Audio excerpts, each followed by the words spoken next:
Halo semuanya guys, kembali lagi sama gua Aldo di Detektif Aldo. Dan kali ini gue kembali lagi dengan segmen kesukaan gue, itu adalah Aku Tolol. Dan hari ini gue pengen membahas sebuah hal yang sangat relevan sama kita semua, itu adalah fast fashion.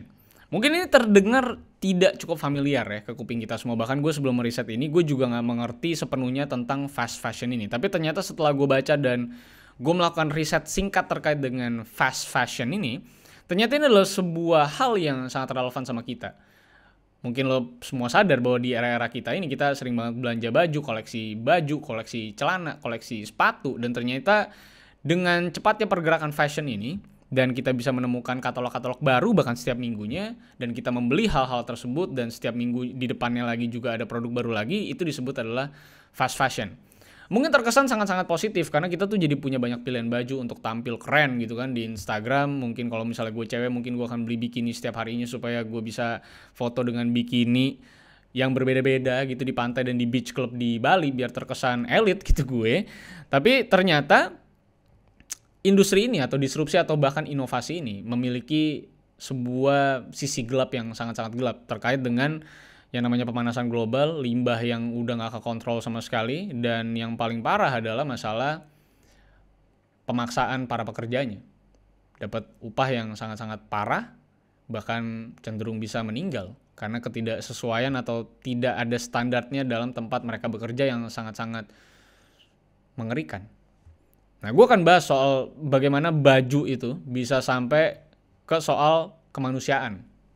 Semengerikan apa gitu pabrik-pabrik pembuatan baju ini yang mengerikan dan terkait juga dengan brand-brand global yang kita kenal. Kita bakal bahas. Tapi sebelum itu silakan kalian kalau misalnya mau beli-beli HP gitu ya dengan harga yang terjangkau, tentunya dengan kualitas yang baik, menurut gue lo bisa langsung mampir ke PS Store dan bisa langsung beli di sana karena tentunya sesuai visi misi dari PS Store. PS Store adalah toko yang tentunya punya prinsip HP pejabat harganya merakyat guys. Jadi kalian bisa mampir ke PS Store. Dan kalau misalnya kalian mau support gue, kalian bisa langsung like, share, dan subscribe pastinya.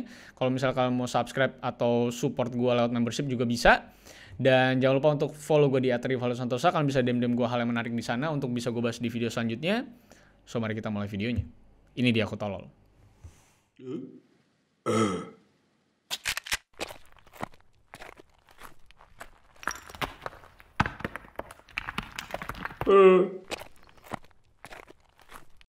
I lost myself. I waited still for a glimmer to arrive. I know it will. Fast fashion.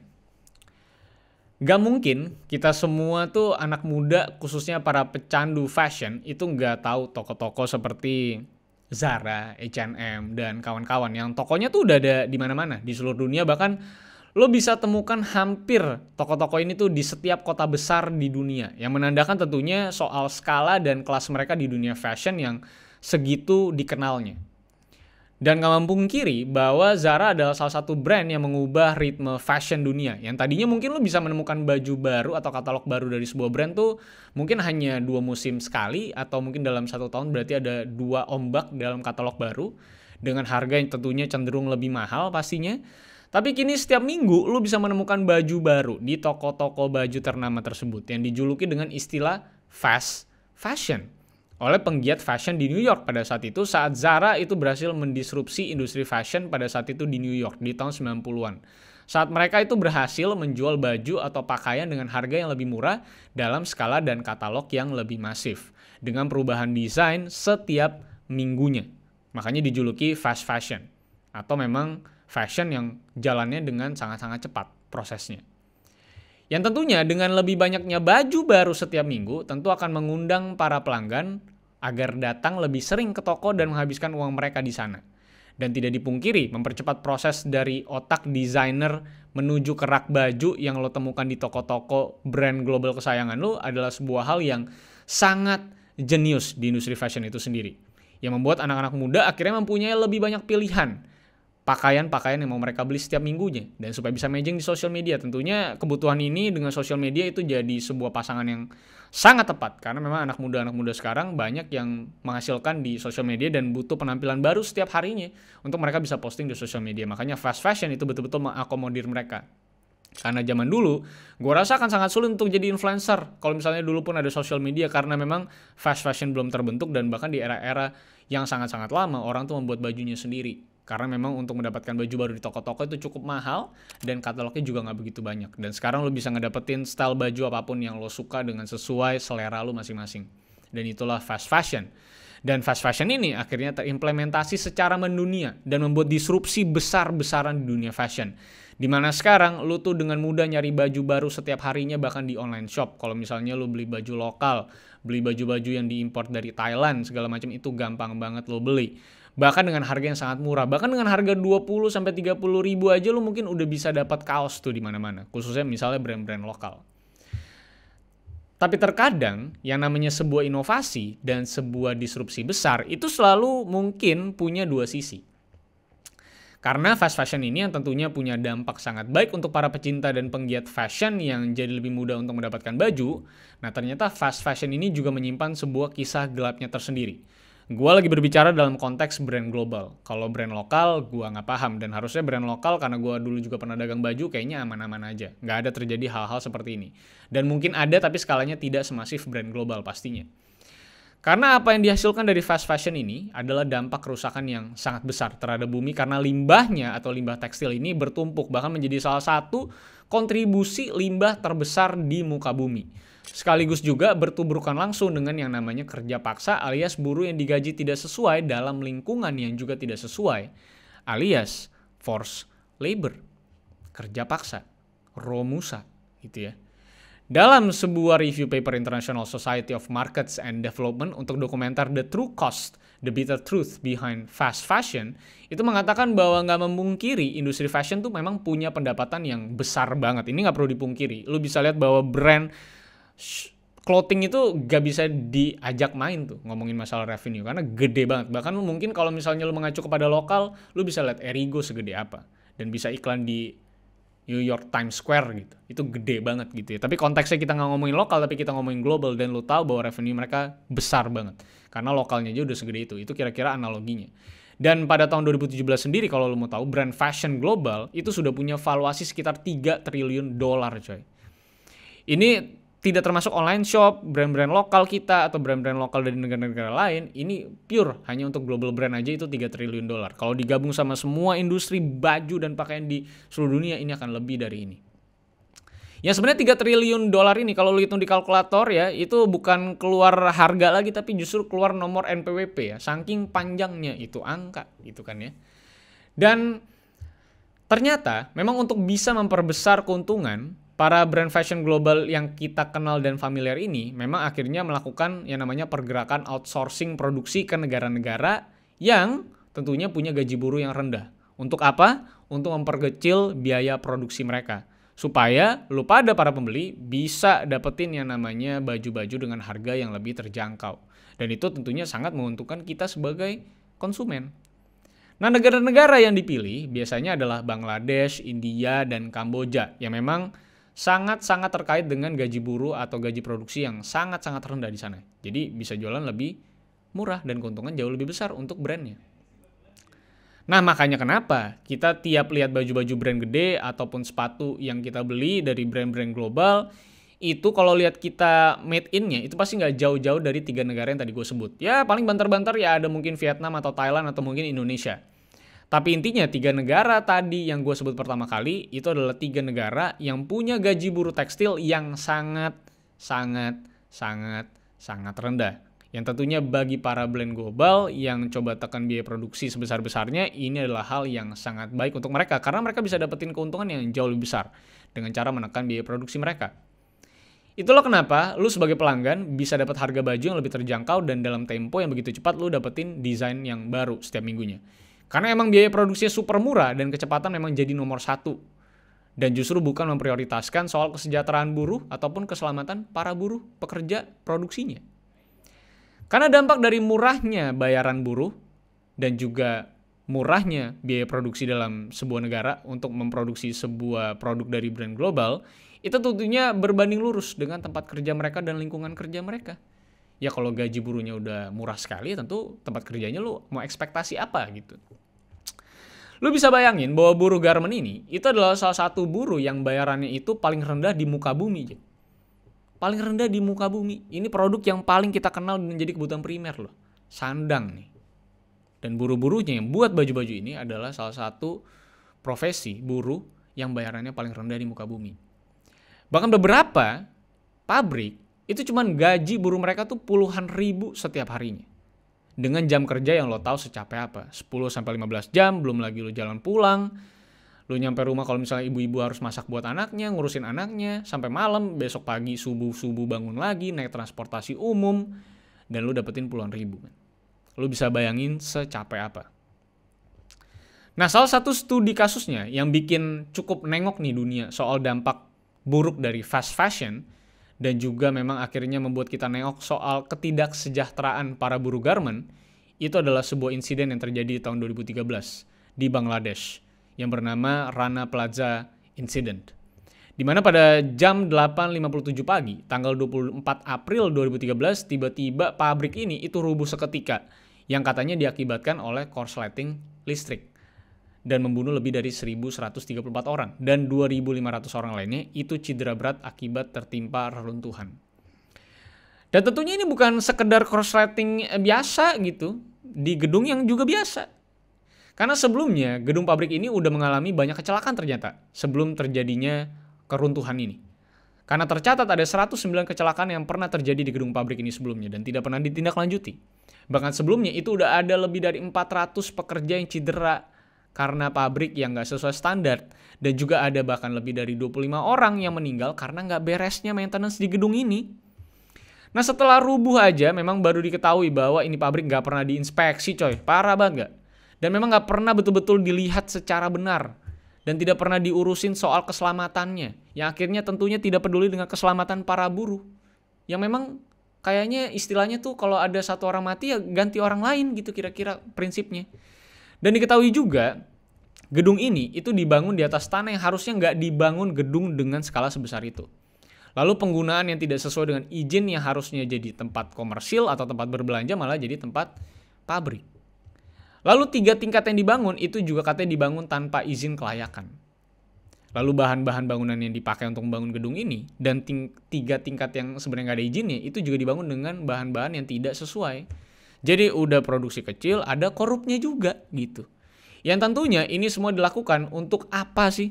Gitu ya. Untuk apa sih nggak inspeksi gedung, mempertaruhkan nyawa banyak orang, itu untuk apa sih? Ya untuk memperkecil biaya produksi. Yang tentunya ini adalah hulu sampai hilir lah bisa dibilang masalahnya. Bos-bos dari pabrik-pabrik di daerah-daerah Bangladesh tersebut juga kan pengen dapat duit. Makanya dia coba tekan kos produksi, kos pembangunan tanpa memikirkan yang namanya buruh-buruh yang bekerja di sana. Ini emang gila sih. Bahkan setelah kejadian ini, itu hanya beberapa brand besar aja yang mau membayarkan uang bela sungkawa dan uang kompensasi. Tanpa satu brand pun yang mau bertanggung jawab secara moral dan speak up soal hal ini. Jadi kan mereka bisa dibilang adalah brand global, ngambil produk dari Bangladesh atau pabrik dari Bangladesh, tapi mereka nggak peduli tuh. Sebenarnya tuh pabrik bentukannya kayak apa, buruhnya kayak apa, itu buruh di-treat kayak apa, padahal itu buruh-buruh adalah orang-orang yang membuat produk mereka dan memberikan keuntungan buat mereka, dan mereka mencoba menutup mata dan ya udah ngasih duit aja tanpa mau speak up bahwa mereka merasa menyesal atau apa, itu nggak ada. Karena lagi kenapa penting juga sebuah brand sebenarnya milih tempat produksi mereka. Mungkin di pikiran lo adalah itu kan bukan urusan brand-brand global itu kan harusnya urusan negara itu. Gitu kan harusnya gitu ya. Ya kalau menurut gue ya karena ini bentuk kepedulian dan kemanusiaan gitu ya. Dimana mereka tuh harusnya berpikir teliti soal pabrik mana yang akan memproduksi produk mereka gitu. Dan ini kan menjadi sebuah representasi moral bisnis mereka nih terhadap industri fashion itu sendiri. Berarti kan dari glamornya industri fashion mereka nggak pikirin di belakangnya kan gitu kira-kira ya. Jadi kalau ngomongin masalah kenapa mereka harus mikirin ya karena ini code of conduct-nya bisnis mereka juga gitu. Ini industri mereka juga. Semakin lama makin seperti ini ya. Berarti ini baju kita nih ada darah buruhnya kan gitu kira-kira kan. Itu yang ngeri kan. Dan memang bukan hanya gedung yang nggak beres juga. Tapi juga adanya penggunaan anak-anak di bawah umur. Ini yang ngeri banget. Ataupun para imigran gelap yang dipaksa kerja untuk pabrik-pabrik tekstil ini. Dan ini terjadi. Dan tentunya terikat dengan beberapa brand besar yang gue gak mau kasih namanya tentunya. Lu bisa baca sendiri. Dan tentunya brand-brand besar ini seperti tutup mata aja sama hal ini dan mencoba menutupinya dengan berbagai macam kampanye kebaikan terhadap bumi dan kemanusiaan. Yang akhirnya tentunya mengaburkan isu sebenarnya yang sebenarnya ada di balik nama-nama brand itu sendiri masalahnya. Masalah kemanusiaan, masalah dunia, masalah bumi, masalah global warming yang coba mereka kampanyekan lewat produk mereka, sebenarnya masalahnya gak ada di luar tapi ada di dalam mereka sendiri. Yang sebenarnya hanya mereka yang bisa nyelesain ini. Bahkan beberapa di antaranya itu banyak yang ditipu nih buruh-buruhnya yang katanya mau dikasih pendidikan di sebuah negara tapi pasportnya malah ditahan dan diambil lalu dipekerjakan secara paksa di sebuah pabrik garment. Dan gak digaji bahkan. Bukan gajinya yang gak cocok lagi tapi bahkan gak digaji untuk produksi brand-brand global. Beberapa buruh garment diantaranya juga bahkan ada yang ngaku dipukulin sama manajer mereka saat mereka tuh meminta tempat yang lebih layak dan gaji yang lebih layak untuk bekerja. Ini lo bisa relate kan ya. Ini sama aja dengan kasus misalnya kayak contohnya Marsinah yang pada saat itu menyuarakan soal keadilan terhadap buruh. And it happens around the world, man. Nggak di sini doang. Dan bukan itu aja, beberapa di antaranya yang berada di Kamboja atau buruh yang bekerja di Kamboja itu bahkan sempat ada yang ditembak, diciderai, dan bahkan ditangkap polisi hanya karena minta upah mereka dinaikkan ke angka yang layak. Yang layak dan seharusnya, dan itu adalah hak mereka. Dan apa yang dilakukan oleh para brand global? Yang sebenarnya memang mereka tuh megang code of conduct soal kepedulian mereka untuk tahu sepenuhnya soal kondisi di mana produk mereka dibuat. Tapi tidak ada yang signifikan. Bahkan mereka nggak mau terlibat langsung dalam urusan kelayakan para buruhnya dan merasa bahwa itu bukan tanggung jawab mereka. Dan secara mereka nggak bisa dituntut secara hukum karena pabrik-pabrik tersebut bukan milik mereka dan mereka hanya menjalin kerjasama dan sepenuhnya diserahkan kepada pemilik pabrik tersebut untuk memproduksi produk-produk mereka. Intinya kan mereka bayar bahan baku, kan kira-kira kayak gitu. Padahal di perusahaan mereka atau perusahaan fashion ini banyak yang megang code of conduct. Gue nggak bilang semua brand, tapi tentunya certain brand, global brand masih melakukan hal ini. Dan lu bisa baca dan lu bisa temukan artikelnya di mana-mana. Semudah ini. Dan hal ini akan terus berlanjut, terus memakan banyak manusia. Karena industri fashion terus menggendut. Bahkan dihitung bahwa dunia mengkonsumsi 80 miliar baju setiap tahunnya dan naik 400% dari tahun 90-an. Saat fast fashion ini baru memperkenalkan sistem dan diri mereka ke publik. Dan bahkan di saat sulit pandemi kayak gini, Bangladesh adalah salah satu negara yang tetap ngoperasin pabrik garment mereka saat terjadi lockdown di negara mereka. Dan para pekerjanya dipaksa untuk pakai masker 15 jam di tempat yang super panas di mana mereka bekerja dengan bayaran yang sama aja kecilnya dan mereka harus ngadu nyawa setiap harinya. Dan kalau dari lu pada ada yang kerja di Kamboja atau berada atau tinggal di Kamboja, mungkin lu bisa merevisi atau memberikan informasi yang lebih valid terkait hal ini. Yang mungkin hanya gue baca itu di website, mungkin lu bisa memberikan gue informasi yang jauh lebih valid di kolom komentar dan kita bisa sama-sama ngasih insight. Dan gue mohon maaf kalau misalnya ada salah. Tapi tentunya ini karena memang permintaan yang nggak ada habisnya dan tahu bahwa devisa negara yang begitu besar datang dari para brand global ini. Sehingga mau nggak mau mereka tetap buka dan beroperasi tanpa memikirkan buru-buru mereka. Ini anggapan ini mau ada Avenger tiba-tiba lawan Thanos gitu kan, ketemu Jurassic Park gitu, lawan Stranger Things, itu gue rasa nih pabrik tetap beroperasi gitu demi cuan gitu ya. Dan hal ini memang sudah terjadi dari zaman dulu. Saat pabrik garment itu bahkan masih banyak yang ada di Amerika yang memang masih berproduksi di negara mereka sendiri, sampai udah pindah ke negara-negara berkembang pun ini masih terjadi dan gak jauh berubah. Yang berubah memang cuman brand-brand yang memang beberapa brand yang akhirnya makin kaya dan buruhnya malah pada tumbang satu-satu. Makanya gue bilang baju yang kita beli mungkin mengandung darah para buruh gitu. Tapi tentu selain kemanusiaan, soal lingkungan juga gokil menurut gue. Kemanusiaan mungkin udah paling gokil dan paling tergokil menurut gue dari industri ini. Tapi ini gue ngomongin soal lingkungan. Lu tau lah kampanye-kampanye dan tag-tag baju lu yang mungkin menyatakan ada recycle-nya, love the earth gitu, go green movement gitu-gitu kan. Nah bisa dibilang itu semua mah bisa dibilang ya cukup bisa-bisaannya brand beberapa brand global aja menurut gue. Karena secara aktual pada tahun 2018 ini statistik gitu ya. Lu bisa temukan ini dan bisa lu googling bahkan ya kan. How much gampangnya how much clothes recycled gitu di tahun berapa gitu. Nanti keluar tuh. Dan 2018 itu cuma 14% pakaian aja yang berhasil di-recycle. Dan mungkin ini datang juga dari brand-brand yang betul-betul peduli dengan bumi gitu ya. Sisanya itu masuk ke tempat pembuangan. Ada yang dibakar yang jadi alat penghangat gitu. Ada yang didiemin juga. Dan memang akhirnya jadi limbah garment yang tentunya nggak akan terurai dengan sendirinya. Bahkan sampai 200 tahun pun ini nggak akan terurai. Yang tentunya lama-kelamaan akan merilis gas yang membahayakan ke atmosfer. Bahkan untuk negara maju, mereka tuh ngirim limbah garment mereka itu ke negara-negara ketiga, men. Sebagai tempat pembuangan sampah mereka. Dan akhirnya jadi limbah tanah dan air di negara-negara yang memang sebenarnya sudah sulit gitu. Dan gilanya 70% sungai-sungai di Cina itu sudah terkontaminasi dengan limbah tekstil dan garment ini. Dan lu kan tahu ya, sungai itu buat masyarakat hidup. Dan tentunya fakta ini bakal bikin mereka nggak bisa menikmati air yang seharusnya bisa mereka nikmatin di depan rumah mereka, bahkan karena ini sungai-sungai. Dan semakin banyaknya baju yang kita beli setiap minggu dan tahunnya tentunya akan menentukan arah alam dan bumi kita dan kemanusiaan ini akan seperti apa di tahun-tahun berikutnya. Makanya banyak organisasi yang mulai menggaungkan soal hal ini kemana-mana agar para penggila fashion bisa sadar bahwa konsumtif mereka terhadap sebuah industri yang kesannya ramah ini justru bisa berujung berbahaya buat manusia dan juga lingkungan di kedepannya. Sehingga apa yang bisa lo lakukan? Itu kan mungkin pertanyaan lo semua ya kepada gue. Ya menurut gue adalah satu-satunya memperkaya literasi soal industri fast fashion ini dan akhirnya memperkecil konsumsi kita terhadap pakaian dan ngontrol pola belanja kita menurut gue. Tapi kan pertanyaannya, kalau kita belanja banyak aja itu buruh masih pada sengsara gitu ya. Gimana kalau kita stop belanja baju? Kan tuh buruh nggak bakal dapat kerjaan jadinya dan mungkin malah makin banyak yang di PHK gitu misalnya. Kayak yang terjadi di pandemi sekarang ini. Nah tentunya memang ini bakal jadi snowball effect, ini bakal jadi sebuah hal yang bakal memang sulit untuk benar-benar ditanggulangi gitu ya, khususnya mereka yang punya hobi, kayak gue hobi mainan, gue juga susah memberhentikan sebuah hobi gue, yang tentunya bikin mainan juga bakal punya yang namanya footprints dalam ngomongin limbah gitu ya, tapi para penggemar baju juga akan menjadi sangat sulit untuk berhenti membeli baju gitu ya. Tapi intinya cerita-cerita yang memang akhirnya bisa digaungkan adalah bagaimana nantinya harga baju bisa lebih tinggi sedikit, tapi lu sebagai pembeli tahu bahwa produk ini betul-betul datang dari tempat produksi yang layak dan dari buruh-buruh yang juga dibayar dengan layak dan bahagia dan sejahtera gitu. Dan memang secara riset itu orang-orang itu memang betul-betul rela membayar lebih mahal 15% bahkan dari baju mereka untuk tahu bahwa memang baju mereka itu diproduksi di tempat dan dari tangan buruh yang dibayar layak. Dan gue yakin lo semua yang nonton pasti mau lah beli barang dengan harga yang lebih mahal sedikit, tapi lo tahu bahwa orang-orang yang bekerja di balik baju lo ini itu sudah hidup dengan sejahtera dan aman.